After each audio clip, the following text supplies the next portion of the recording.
নমস্কার দর্শক বন্ধুরা, আজকে তিনটে রাশির শুভ ফল পাবে। আপনারা জানেন গ্রহগত ট্রানজিটে গ্রহরা ঘোরে, তা গ্রহের যে অবস্থান, এই অবস্থান কিন্তু মীন রাশিতে চারটি গ্রহের অবস্থান, রাহু, শনি, শুক্র, বুধ, চারটি গ্রহের অবস্থান।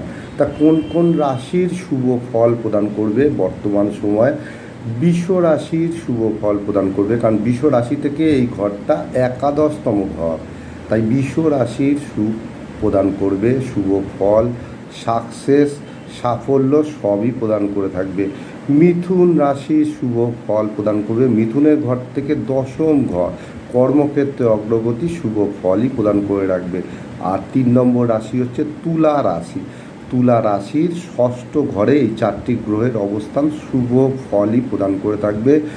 তা এই 6, 10 আর 11 এগুলো বৃদ্ধির স্থান, তাই শুভ ফল দেবে।